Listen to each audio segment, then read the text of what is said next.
Megyn Kelly goes in on Joe Scarborough and legacy media and the hypocrisy, the ridiculousness, and how he's trying to do anything he can to get those ratings back up because we all know his show is plummeting so far down. Nobody's watching anymore, and it's great. But before we get into that, make sure that you subscribe to Resist the Mainstream to ensure to YouTube that you're enjoying these videos, and they'll continually put them in your feed and then push it out to more people because we know you want to see this. I'm Titus. Let's get into this video. Broker. He's a liar. He spent the past 4 years, beyond 8, telling us that Trump is a uniquely awful person, racist, sexist pig, fascist, Nazi, Hitler. That you don't negotiate with that. You don't make up with that. That's not somebody who was like, I didn't like Trump, but I'm willing to try. That's a dishonest, bad actor whose voice should be excised from the conversation, not propped up, not listened to, not made easier or more robust by access to the now sitting president or about to be. No, nothing good is gained by Trump and Joe Scarborough having a come to Jesus. The only point in Scarborough doing it is his ratings are in the toilet. They are circling the bowl right now. He's feeling desperate that his multi-million-dollar contract is going to evaporate along with that of his wife. And they'll do anything to try to save their own careers. I mean, I've been watching them, Jillian. I watch All in Media very closely along with my team. And he is the one who was out there saying, the best Joe Biden ever, the best ever. 2 months before he imploded on that debate stage. He lied over and over and over because it was important to him to have access. Biden watched Morning Joe. He wanted to be in this power broking position. And so he lied to cover for the guy. Then Kamala got on board. He started lying about her, telling us what an amazing candidate she was and how inspirational. I mean, it was just couldn't be honest about any of her weaknesses. The lies about Trump, none of that should be rewarded with access to Trump. And by the way, it pleases no one. His audience doesn't want to see it because he's made them hate Trump with a passion. And the right doesn't want to see it because we've been watching Scarborough and already hate him with a passion. So the only reason to do it is to try to jack up numbers because he thinks there'll be some sort of hate watching or curiosity watching if he manages to get Trump on there or reports something about Trump that's new. And I don't think there's anyone in the mood to save his career right now. And she's so right. Everything, she just spit a bar. 2-minute bar. They should put a beat behind it and release it as a song on Spotify and Apple Music because it would hit #1. No, honestly, it was what they've been doing in legacy media. What they've been doing, and Joe, him and his wife, and everyone on that network, I think it's MSNBC, he has a multi-million-dollar contract to spout that rhetoric, to spout that nonsense, calling people Hitler a threat to democracy. You are responsible partially for the attempts on the man's life.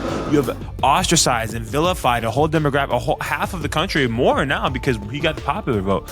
You have done all this stuff. And you have the audacity, hey, I want to meet with you. And then, we had a conversation. We don't agree on everything, but it was a cordial, it was this. Like, no, you don't get to do all that. You do not get to, you can't just say you're evil, you're the spawn of Satan, you are a threat, and the world is going to implode and be ruined if this man is put into office. And then he gets into office, and then your true colors show because you knew he wasn't one of those things that you claimed that he was. You don't deserve a seat at the table. You can say you don't like someone. You can disagree with their policies. You can disagree with everything that they stand for and oppose them, but do not call them something so vile if it's not true. You lose all credibility. And Megyn Kelly is spitting bars here. I can't believe that Trump did give him the time of day. Like it's not okay whatsoever. And she just completely spit a bar there. Like, I love what she was saying there. So it's funny seeing her with Jillian Michaels. Jillian Michaels voted for Trump this year too because she's over the woke. She had to leave California, and this is like an ongoing trend with a lot of people in societally. They're just like, I'm done. Can't do this anymore. Here's the reason I'm asking is because he's one that represents many. And you've pierced the veil of legacy media, and you've thrived in legacy and new media.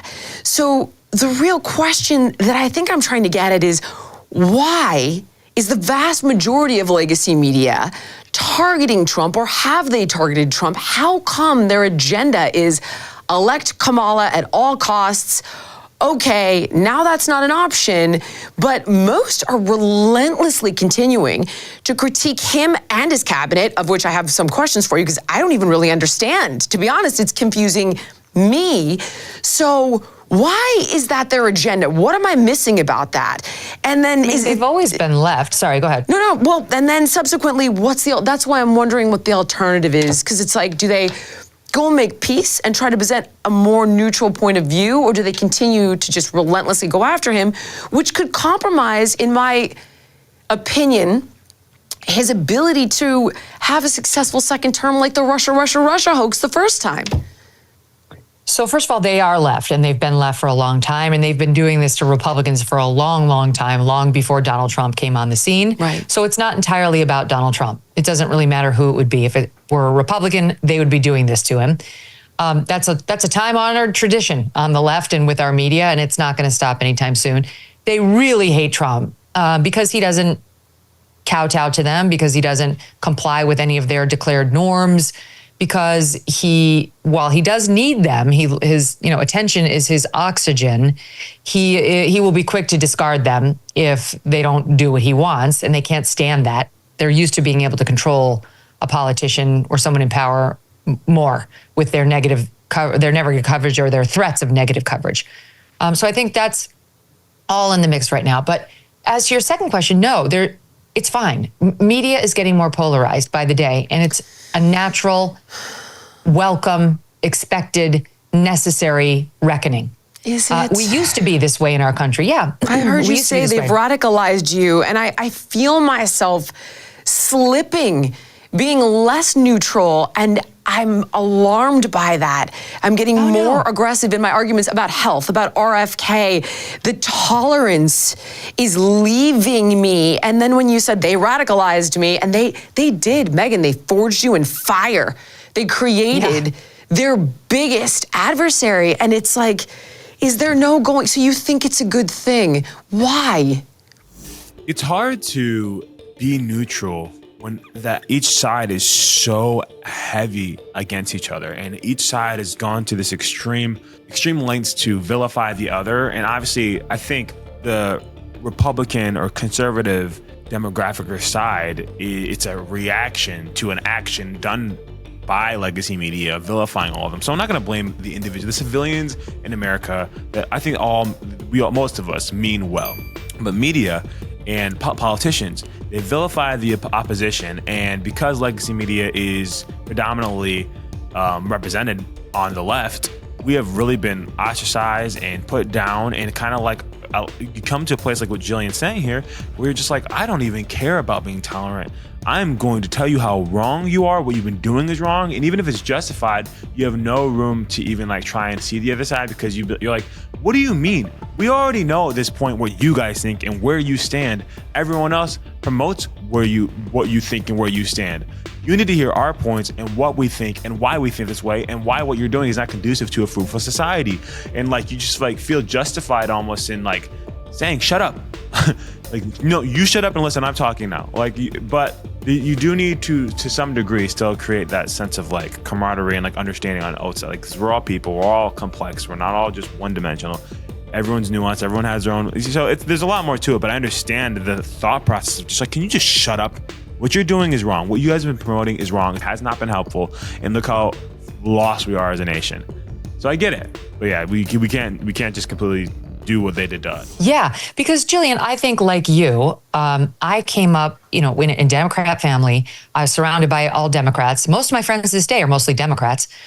So I have a lot of love in my heart for Democrats. It's not that I hate Democrats or I hate people who are on the left or who disagree with me politically. No, my mom's a Democrat. Like, people who I love more than anything are Democrats. Yeah. It's fine. I have nothing in my heart that's evil toward them. But these ideas and these arguments and the people who are at the top of the leftist power center, like the Scarboroughs of the world, I have zero tolerance for them. And we don't blame you, Megyn, because those people are insufferable and they've done a lot of harm to our nation and to the unity that could have been had under the first Trump presidency, under the campaign of this campaign trail for Trump in 2024. Like, they've done a lot to continually divide and push rhetoric that would vilify a whole demographic of Americans, a big demographic of Americans. And so it's understandable why you would be so opposed to that individual. And I get it. I don't think anyone is unable to be redeemed, but it is hard to want to take someone seriously or give someone the benefit of the doubt or a chance to change when they've been so actually hateful. So yeah. But Megyn Kelly, you completely, I think, encapsulated what a lot of people have felt, the frustrations that we felt and the things that we want to see change and what we've seen over and over again that we don't want to see anymore and that we're done with and we're fed up with. So Megyn Kelly, great job there, Jillian Michaels. It's so cool to see that this fitness chick is on our side now. But anyways, comment your thoughts below. Let us know what you think. Make sure that you're subscribed, engaged, liking, sharing. Helps with YouTube, and it helps if you want to keep seeing this in your feed. That's what you got to do. So thank you guys so much for tuning in, and I'll see you guys next time. Peace.